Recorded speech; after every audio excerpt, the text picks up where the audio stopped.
as International Women's Day is coming up, we want to celebrate all the happy achievements and amazing accomplishments that people are doing in your area, but also ask you the dirty questions around everything you would like to change. Now, to begin with, what does International Women's Day mean to you? Well, actually, International Women's Day, it's an opportunity. It's an opportunity to celebrate and to remind all the women, but not just to women, to society. Because as founder of Women Leader Circle, I truly believe that it's a moment of celebration for sure, but it's also a moment of sensibilization for the still much work there is to do. And it's a moment to recognize which are still the gaps that we need to unlock and to give voice. There are still 27% women in a leadership position, and numbers get even worse if we look at Black women or minorities. That is still a numbers that it would take 131st years to arrive to equity, and it's still so much time. And as founder of Women Leadership, I really hope that new generation wouldn't need to wait that much here to arrive to that. And I believe 8th of March is going to be a good moment to shake the conscience of collectivity and to inspire and to give voice to other women to feel that they can do it, they can arrive to it, whatever it will be actually the idea of leadership, because a leader is not just someone that is actually leading a company or being in C-level position, but it's someone that has the full responsibility to make the life as you wish and with full responsibility, you know. I was recently at TEDx Marvilla, and there was a speech from a professor, Simon Court, that he said that leadership is the courage to make a difference. And I really wish that all women will have this courage to embrace and make a difference and to inspire the others to make this beautiful impact for the collectivity. And I know I saw it on your LinkedIn page, but how did the TEDx sort of ambassador role come about? What led you to take that on? Because it's a lot of work, and I know it's a lot of time and investment, but you don't always, and it's obviously a volunteer position, so you don't always feel like you get the recognition sometimes or the monetary responsible that you get in a normal job. So how have you been, I would say, rewarded outside of just what you would get from a day-to-day job? Yeah, well, I embraced the invitation with open heart and with the eager of learn because, you know, first of all, I was a very big fan of TED. You know, I have a dream of it like for a year. I wish to be a speaker one day as well, of course. And, you know, being part of such a huge organization that is no profit, well said, and most of people doesn't know that it is, me included, to be fully honest, at the beginning. So it's like being part of such organization that we really spread ideas that are really worthy, and the impact that could generate is huge. And for me to balance this time of being a volunteer, I was responsible for sponsorship and also branding awareness of getting funds at the same time working on my startups and you know with full integration. But for me it was a really huge experience because I got to meet fantastic people. Like we've been working together for such a long time with our schedule within our routines and things. And in the last week was more intense, but for sure it's something that it's a huge learning and the power of connection. I got to met interesting people, the speakers, the speaker coach. Like it's such a community that the key takeaways is for sure something that I will never forget. It was my first experience in terms of organization, and I was on the stage also presenting the mayor of Lisbon. So it was a good learning that I would recommend for sure, and people will live the learnings as well. And all the speakers, I got some time to listen from one speech here and there. And yeah, the inspiration and the hard work that I saw from all the volunteers, it was amazing. Yeah. And the other thing about TED Talks, I've seen the videos that pop up on TikTok, Instagram, YouTube. some of them are from years ago, where it's something that is still apparent and it's still quite fitting to not just International Women's Day, but the world and the conversations that are happening. Because if you look at things like the Ukrainian war, there was a TED talk a few years ago talking about how we can prevent conflicts, and it's still being quite relatable because of these things happening. So I completely I honestly hold my hands up to you, because it's a lot of work, and I know you see the people on the stage, but not the people behind it. So I'm glad we were able to celebrate just one small part of that. In terms of a question I've been asking everyone, if you got to sit down with and have a coffee with your younger self, whether they were 10 and in school, 15 or early 20s, what would be the one piece of advice that you would constantly give yourself to be able to look forward and be like, I need to listen to this when I didn't before? Well, that's such a great question, and being connected with our journey is very important. And if I could speak with my own self, that's a beautiful exercise, by the way. I would tell myself to having faith, and to follow these things, our intuition, because there's something that will always give the life, and to follow our path and to listen to the inner voice we all have inside. And because words nowadays very crowded, we have such many distraction around, and focus on our own power, our own energy, and keep consistency in developing our thing. And since a little girl, I believe I'm doing good. That's the advice that I would give myself, and I'm kind of following in a way, is that consistency will definitely pay out. So if this could inspire someone, other teenagers that are in their journey, or even myself back in the time, it would be consistency and to have faith in our dreams of the best version of ourselves we want to be. That for sure, if we have um, this objective, that will lead some positive impact for the world and our little communities. Yeah. I have a new question. So I recently spoken to Mildred, as I told you at the beginning of this call. I have a question. If you were a book and you said your story is a book, what would you title it? As Mildred told me, everyone has a book in us. So what would you call your book? Well, the name of the book, or in general? I think both. If there's two different answers. Mhm. Um, I think it would be something related to the phoenix, because it's part of being human is to also be vulnerable. And I'm pretty inspired because, like, the TEDx was around art of being human, Yeah. and so I'm still feeling all the um, reflection I did after days. And for sure, part of being human, it's being vulnerable and being empathetic.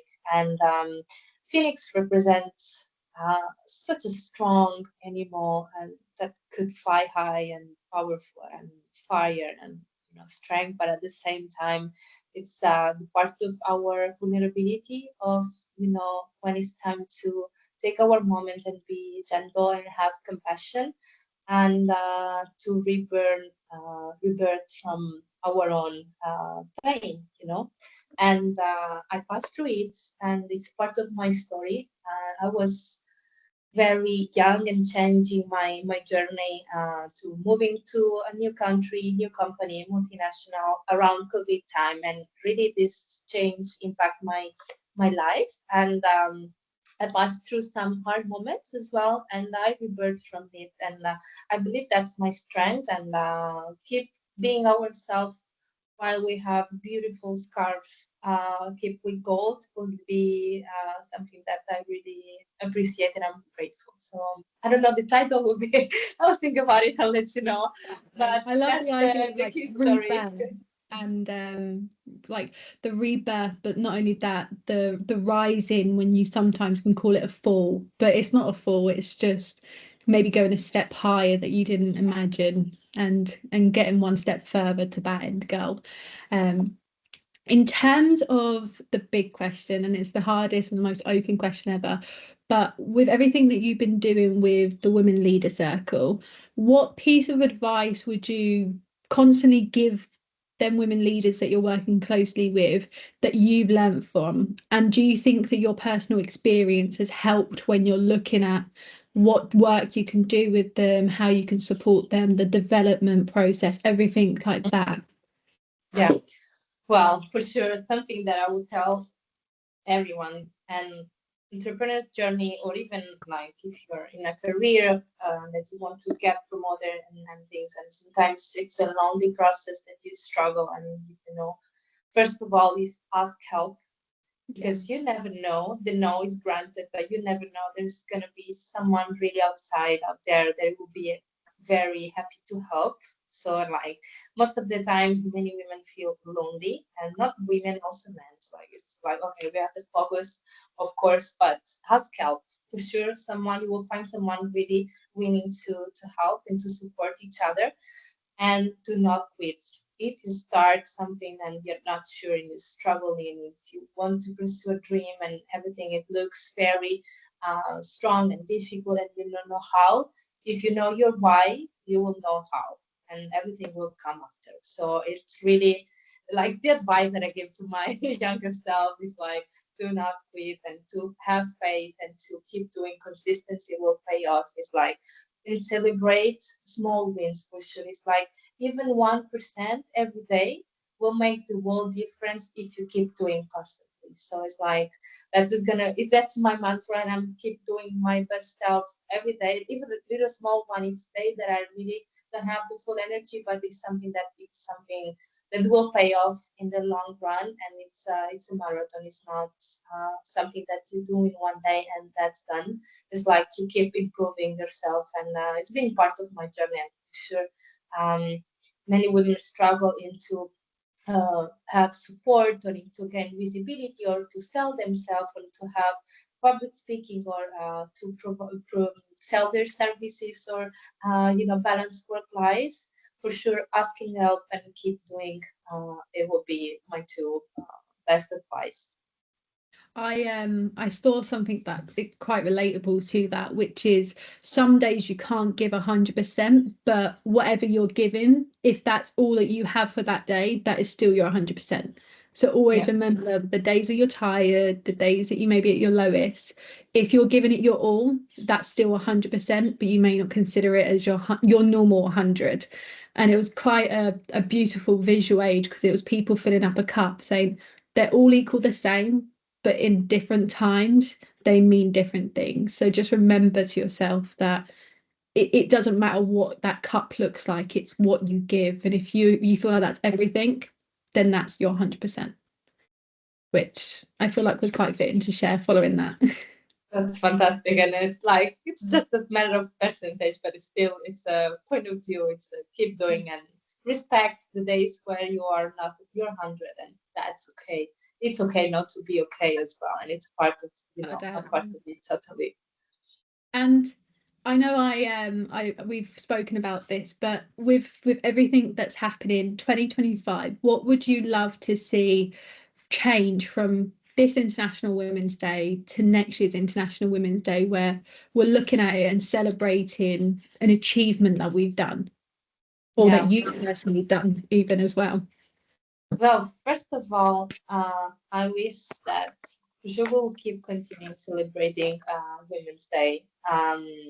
But I wish like that will be some collaboration every day, that it's gonna be celebrating and inspiring the community and the society every day.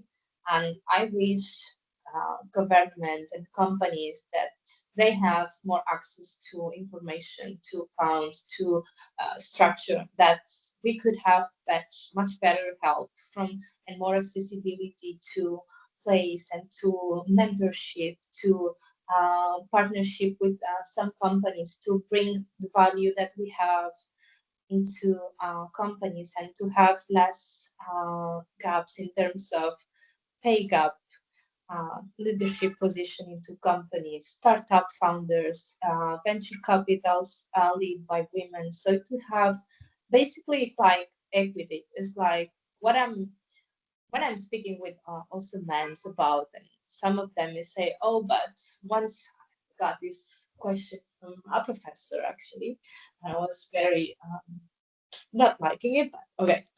And he said, "What did men did to you?" And I was like, "You don't really understand. I mean, it's nothing that it personally gave it to me. I'm not supportive of feminist movement. It's like a movement for equity. Like we are striving to inclusive leadership and to have gender diversity. It's not feminism. It's like equity, you know. So it's something that for sure we can contribute, and if we are a collective help from society, organization, from the states, from governments in partnership in to do some programs that can support us and big companies like that have different charge in technology or also in health system or arts.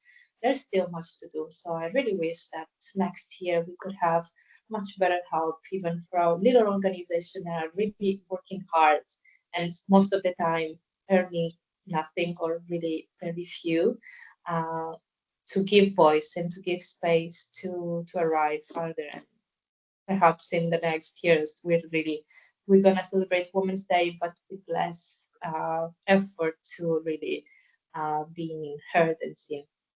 Yeah. I I feel like it's crazy when you look at back in history, all the stuff that International Women's Day came in the foundation, such as like the suffragettes and women vote.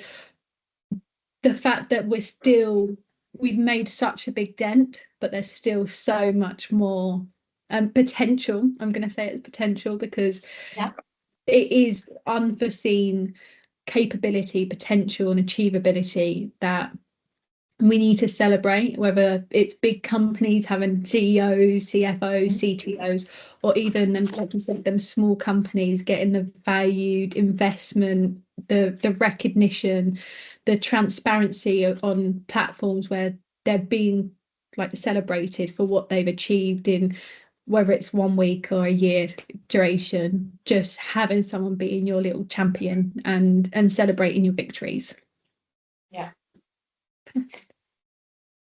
that's I don't have something any. that, yeah, I mean, I hope been also supporting. You mentioned Africa.